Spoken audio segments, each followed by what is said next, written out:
بھئی کبھی ایسا بھی واقعہ ہوا ہے کہ کسی بچی کے ساتھ کوئی مطلب خاص قسم کی مرض، جسمانی مرض ایسا عارضہ ہوا ہو جو اس نے اس کو مفلوج کیا ہو، اس کے کھانے پینے کی وجہ سے کوئی خاص قسم کی بیماری آئی ہو، تو اس کے لیے اگر بزرگ ہمیں اطلاع دیتے رہیں تو اس سلسلے میں یہ ہوتا ہے کہ آنے والی نسلوں کی بہت اچھی طریقے سے حفاظت کی جا سکتی ہے۔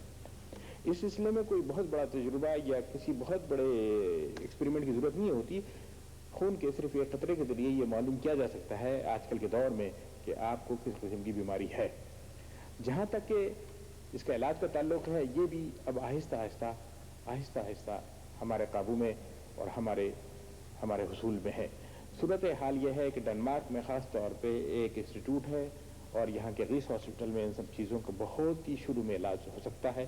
شرط یہ ہے کہ ہم تھوڑی سی معلومات کو اپنے بچوں کو دیں، خواہ وہ جو ہے وقتی طور پہ لوگوں کو بری بھی لگے، لیکن کم سے کم یہ کہہ دیں کہ بھئی ہمارے خاندان میں یہ بیماری کسی نہ کسی شکل میں رہی ہے، اور اس سے یہ ہوگا کہ آپ کے آنے والی نسلوں کو بچانے میں اور ان کو صحت مند رکھنے میں ڈاکٹروں کو کامیابی حاصل ہو سکتی ہے۔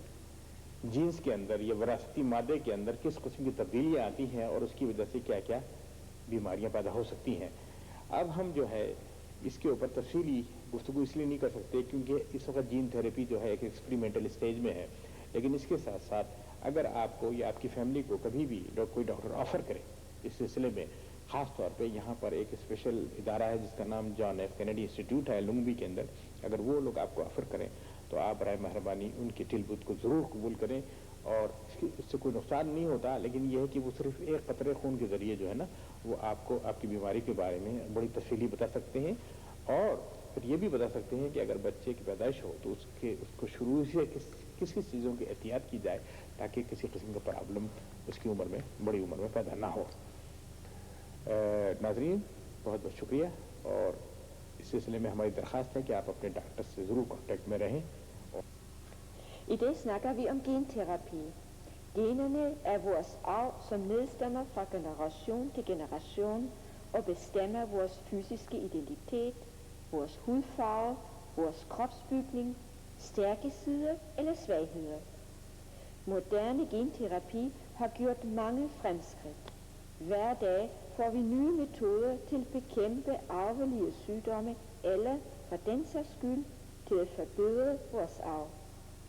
Arvelige sygdomme kan for eksempel være muskelsygdomme, nervesygdomme eller blodsygdomme. Nu behøver man ikke være bange for dem, fordi lægerne er ved at finde en lægelig løsning for dette. Man skal bare være opmærksom på, hvis det er noget anderledes med barnet efter fødslen, at informere så hurtigt som muligt egen læge, så han kan sende det til specialist i genterapi.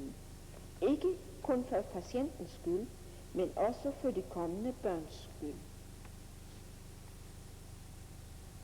ناظرین اب آپ ہمیں اجازت دیجیے، خدا حافظ۔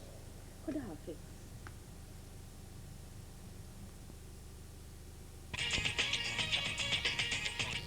آج ہم حسب وعدہ چوتھا پروگرام حاضر کریں گے آپ کی خدمت میں، اور یہ پروگرام الرجی کے بارے میں ہے۔ جیسے کہ ہم نے آپ کو پچھلے 4 پروگراموں میں چند بنیادی بیماریوں کے بارے میں بتایا ہے، اور آج اس سلسلے کا چوتھا پروگرام ہے۔ محترم ناظرین، الرجی جو ہے ایک ایسا مرض ہے جو دنیا میں بری طریقے سے پھیل رہا ہے، اور تقریباً دنیا کے تمام ملکوں میں اس کی تعداد بڑی تیزی سے پھیل رہی ہے۔ خاص طور پہ بچے بھی بڑے متاثر ہو رہے ہیں، اور بیون ایگزیم جو ہے وہ اس حد تک پھیل چکا ہے کہ تقریباً ہر 10واں گھرانہ اس مصیبت کا شکار ہے۔ الرجی کا مرض جو ہے حقیقت میں ایک قدرتی نظام کا ایک حصہ ہے۔ انسان کے جسم میں جب بھی کوئی جراثیم، وائرس یا کوئی بھی ایسی چیز داخل ہوتی ہے تو انسانی جسم اس کے خلاف مدافعت کرتا ہے۔ اگر وہ نارمل حالت میں ہو تو وہ ٹھیک ہے اور اس کے لیے بہتر ہے، لیکن جب اوور ری ایکشن ہوتا ہے تو اس کو الرجی کہی جاتی ہے۔ ناظرین، یہ بات ہم آپ کو بتانا چاہتے ہیں کہ اس کی وجہ سے بہت ساری پیچیدگیاں پیدا ہو رہی ہیں۔ خاص طور پہ الرجی کے 2 موجودہ امراض، استھما اور ہود ایکزیم جسے کہا جاتا ہے، یعنی جلد کا جو ایکزیم ہے۔ پہلا مرض جو ہے استھما، وہ بچوں میں بھی بڑی تیزی سے پھیل رہا ہے اور بڑی عمر کے لوگوں کے اندر بھی۔ اس کا علاج جو ہے وہ وقتی طور پہ ہوتا ہے، جب تک انسان ٹیبلٹس یا کھاتا رہتا ہے تو اس سے انسان کی مدافعت رہتی ہے، لیکن جیسی دوا بند کی جاتی ہے تو وہ مرض جو ہے عود کر فوراً واپس آ جاتا ہے۔ تیسری شکل جو ہے وہ ہے فیور کی شکل میں ہے، جسے ڈینش زبان میں ہے فیور بھی کہا جاتا ہے۔ ناظرین، اس بیماری کے اندر یہ خاص طور پہ سمر کے اندر ہوتی ہے اور لوگوں کو عموماً پھول اور گھاس کے بیجوں سے ہوتی ہے، اور عموماً یہ مئی یا جون سے شروع ہو کر اگست کے آخر تک رہتی ہے۔ اس دوران عموماً لوگ دوا استعمال کرتے ہیں، اور یہ 2 قسم کی دوائیں ہیں۔ ایک وہ دوا ہوتی ہے جو انسان کو جو ہے سست کر دیتی ہے، اور عموماً اس کو ڈرائیونگ کے لیے اس دوا کے کھانے کے بعد ڈرائیونگ کی اجازت، کار ڈرائیو کرنے کی اجازت نہیں ہوتی۔ محترم ناظرین، دوسری دوائیں جو ہوتی ہیں جن کے اثرات جو ہے انسان کے اعصابی نظام پہ نہیں ہوتے، لیکن آپ اس کو استعمال کر سکتے ہیں، وہ تھوڑی سی مہنگی ہوتی ہیں، لیکن یہ ہے کہ عام کام اور کاروبار آپ کر سکتے ہیں، ڈرائیونگ بھی کر سکتے ہیں، اور یہ دوائیں عموماً آپ کو ہنکھیو پہ یعنی آسانی سے اپوٹک پہ مل جاتی ہیں۔ لیکن الرجی اگر مستقل مصیبت بن جائے تو ڈاکٹر سے رجوع کرنا بہت ضروری ہوتا ہے، تاکہ وہ خاص قسم کے چیک کے ذریعے، جلد کے ٹیسٹ کے ذریعے یہ پتہ لگائے کہ آپ کو کس چیز سے الرجی ہے، اور پھر عام صورتوں میں اسی چیز کے انجیکشن دے کے آپ کے جسم میں اس چیز کے خلاف قوت مدافعت پیدا کی جاتی ہے، اور اس طریقے سے یہ ہوتا ہے کہ آدمی کو ہمیشہ کے لیے الرجی سے نجات مل جاتی ہے۔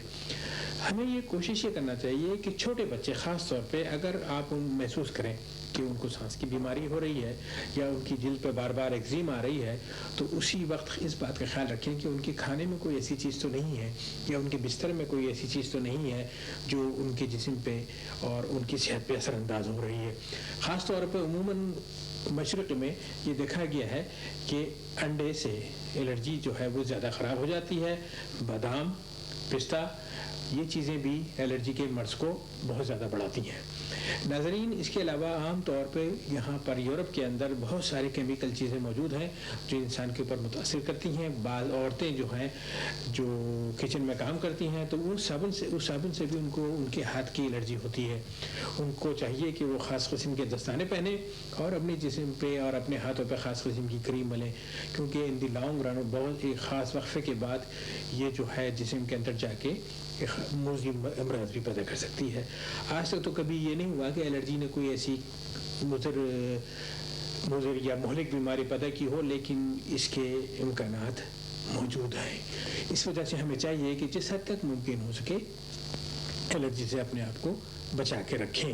خاص طور پہ گرمیوں کے زمانے میں جن حضرات کو ہے فیور ہے ان کو چاہیے کہ وہ دوا کو مستقل استعمال میں رکھیں، اس کے نقصانات بہت کم ہوتے ہیں۔ جہاں تک دمے کا سوال ہے، یہ بڑا مضر مرض ہے اور یہ کافی سالوں تک انسان کا پیچھا نہیں چھوڑتا۔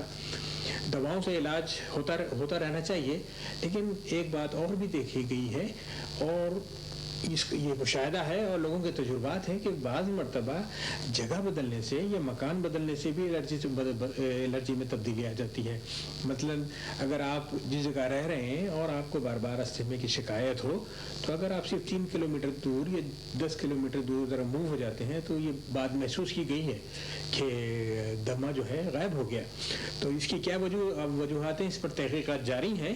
ابھی حال میں چند روز پہلے جنگ اخبار نے بھی اس سلسلے میں لکھا ہے اور ہم آپ کو اس آرٹیکل کو پڑھ کے سناتے ہیں، اور اس میں لکھا گیا ہے کہ بھائیوں کے ساتھ پلی بڑی بہنیں، ان میں الرجی کی بیماریاں کم ہوتی ہیں۔ اب یہ ایسے مشاہدے جو ہیں بار بار آ رہے ہیں اور باقاعدہ ان کے متعلق ڈاٹا مہیا کیا جا رہا ہے، اور ہو سکتا ہے کہ چند سالوں بعد ہمارے پاس اتنا علم ہو کہ ہم یہ بتا سکیں کہ بھئی یہ کام کیا جائے۔ تو اس میں بڑی اچھی دلچسپ بات انہوں نے لکھی ہے کہ جتنے زیادہ بھائی ہوں گے اتنی الرجی کم ہوتی ہے۔ یہ انہوں نے خاص طور پہ انہوں نے اس بات کا ڈاٹا مہیا کیا ہے، اور یہ کوئی عام جگہ نہیں بلکہ لندن میں، انگلینڈ میں برسٹل یونیورسٹی نے، جو ایک ایسا ادارہ ہے جو کافی شہرت رکھتا ہے، اور انہوں نے اپنے پروجیکٹ میں 900 آدمیوں کے اوپر یہ تحقیق کی ہے، اور تقریباً 11 حاملہ خواتین بھی اس میں شامل تھیں، اور ان میں سے یہ ہے کہ 26% ایسی خواتین کو الرجی زیادہ تھی جن کے بھائی نہیں تھے۔ تو یہ سب چیزیں جو ہے نا یہ بڑی اہمیت رکھتی ہیں. یہ تو اب اللہ نے اگر کسی کو بھائی نہ دیا ہو تو خیر وہ مہیا کرنا مشکل ہے, لیکن اس سے یہ اندازہ ہو جاتا ہے کہ ماحول کا اثر بہت ہوتا ہے. یعنی اگر ایسا ماحول ہو جہاں پر چونکہ بھائی اور بہن جب ساتھ ہوتے ہیں تو ایک خاص قسم کی ماحول گھر میں ہوتا ہے, اور وہ ماحول بہت ہی یعنی بہت ہی آرام دہ اور پرسکون ہوتا ہے. یہ بات پتہ چلائی گئی ہے. اس کے علاوہ یہ بھی پتہ چلا ہے کہ اگر ہم لوگوں سے ملتے جلتے رہیں, عام آدمیوں سے ملتے جلتے رہیں, اپنی ثقافتی سرگرمیوں میں حصہ لیتے رہیں, اور مذہبی سرگرمیوں میں اعتدال کے ساتھ حصہ لیتے رہیں, اور تو یہ بات محسوس کی گئی ہے کہ ان کے اوپر ایک ایسے ذہنی اثرات پڑتے ہیں جو ان کی الرجی کو غائب کر دیتے ہیں, یعنی سرے سے غائب ہو جاتی ہے. اور بہت سارے دمے کے مریض یا ایگزیم جلد کے جو ایگزیم کے مریض ہیں ان کو انہوں نے اپنے اعتماد اور یقین اور اپنے مذہب کی بنیاد کے اوپر انہوں نے اگر کسی قسم کی مذہبی جیسے اعتکاف میں بیٹھنا اس دوران ان پر کبھی مثلاً استما کے دورے نہیں پڑے. تو ایسے اس سے پتہ چلتا ہے کہ ذہن جو ہے بہت زیادہ جلدی بیماریاں اور استما کی بیماریوں پر متاثر کرتا ہے.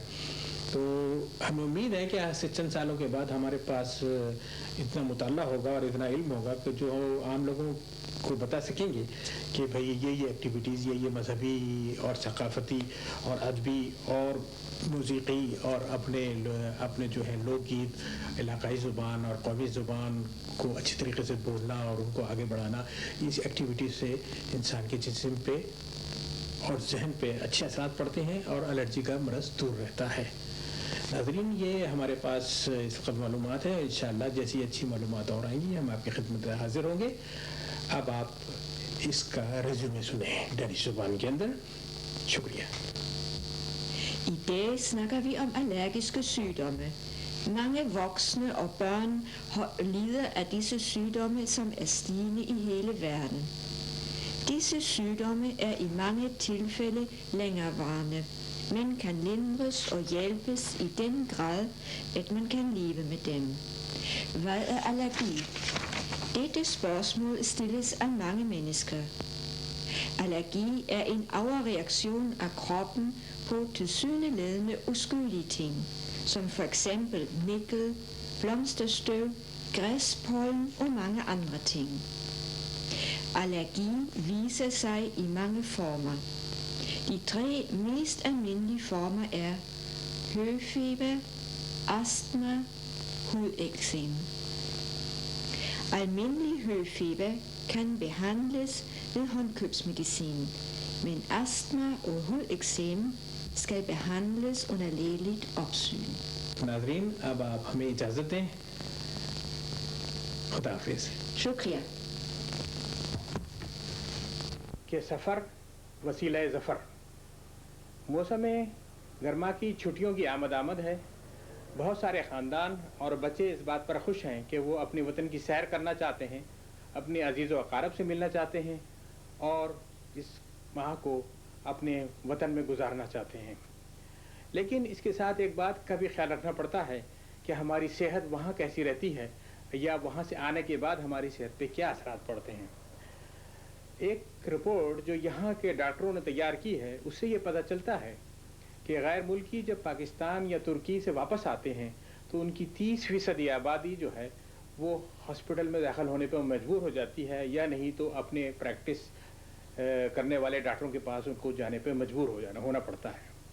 ان کی وجوہات کیا ہیں اس کے اوپر تحقیق کی جا رہی ہے, اور ہمارے پاس جو وقتی طور پہ ایک رپورٹ ہے اس سے یہ پتہ چلتا ہے کہ ہم جو ہیں بعض چیزوں کی حفاظت نہیں کرتے ہیں, اپنی صحت کی حفاظت نہیں کرتے ہیں, اس وجہ سے یہ اثرات ہم وہاں سے لے کر آتے ہیں. آئیے اس بات کا اندازہ لگانے کی کوشش کریں کہ سفر پر جانے سے پہلے ہم کو کن کن چیزوں کا خیال کرنا چاہیے, اور سفر سے واپس آنے کے بعد بھی ہمیں کن کن چیزوں کا خیال رکھنا چاہیے, اور کون کون سی بیماریاں جو پاکستان میں ہماری منتظر ہیں اور کون کون سی بیماریاں جو پاکستان سے واپس آنے کے بعد آپ کو لگ سکتی ہیں. پاکستان, ہندوستان اور بنگلہ دیش کے ایسے ممالک ہیں جہاں پر موسم اور پانی کا ڈنمارک کے موسم اور پانی سے بہت فرق ہے. اس کی سب سے بڑی وجہ یہ ہے کہ